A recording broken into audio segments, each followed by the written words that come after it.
Hello. Hello. I see the 1252 has got a brother. That's right, yes, the top 1403C with a working width of up to 14 metres. Does it rake as cleanly as the smaller one? Yeah, it produces the same clean and tidy results. The rotor unit chassis is the most important feature for the rake's ground tracking. We've fitted the same tandem axles on this model. They make the rotors run smoothly. And then there are two jockey wheels, one inside the arc of the tines and an optional one in front of the rotor unit. This means that no matter whether working up or down, the rotor's always guided smoothly and the tines don't scratch the ground. Yes, that's right. That fascinates me when I see my neighbour using the 1252. It really produces neat and tidy work.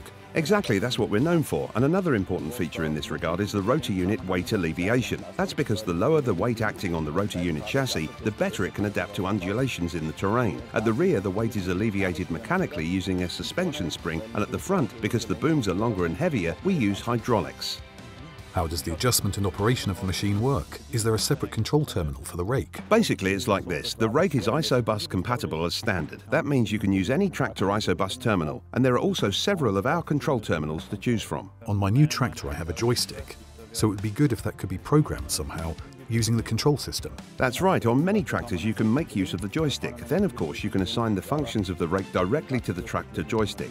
That is then an extremely convenient method. You can assign all of the functions: lifting, lowering, single rotor lifting, overlap control, and so on and so forth. Overlap control? Is that something to do with GPS? No, it's nothing to do with GPS. It's actually a lot easier. It's a helpful function for driving around corners. As soon as I turn into a curve, the rotor unit inside the curve is automatically drawn inwards. This means that you always have enough overlap with the rear rotor unit in the curve. As soon as you steer straight again and the rake straightens up, the rotor moves out and you have the maximum working width again.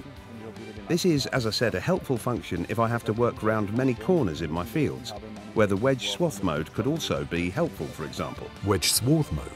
Does that have something to do with wedge-shaped fields? Yes, just like the name says, if you don't want to lift the rotor units all at once but offset them one after the other, you select the front two rotor units and the rear ones follow as a function of the distance travelled. This means I can lift the left one first, then the front right one, and then the rear ones lift up by themselves. Exactly, and the ones at the rear follow in the same sequence as the ones in front. So first left, then right. Ah, okay. It's a helpful function in small fields with many corners and so on. Even there, raking with a large 4-rotor rake is still a lot of fun.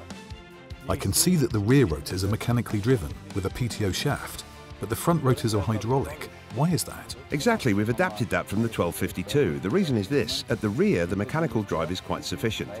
This is basically the same as a normal centre swath rake.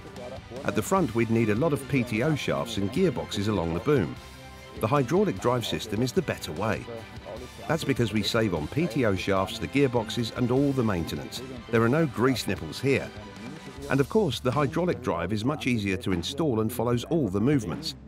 This then allows us an extremely large adjustment range of between 9 and 14 metres.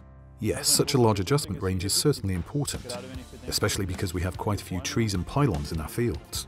This is exactly what it's meant for, if there are obstacles in the way. I just drive the tractor straight ahead and steer the outer rotor unit around the obstacle. It's easy to control from the tractor cab. Ah, interesting. And the tyres I'm looking at right now, are they standard? The 710 tyres are optional. The 620R 22.5-inch tyres are standard, so they're also decent tyres. Yeah, but that's got to be over 3 metres then, right? No, with both types of tyre you have a transport width under 3 metres and the rake is less than 4 metres high without removing any tine arms. This means fold it up and hit the road. You don't even need to leave the cab. There's nothing you need to do by hand. I see. That all sounds very interesting. Can I test the machine? That's certainly possible. We just have to find your nearest dealership and then we'll see how we can organise a demo.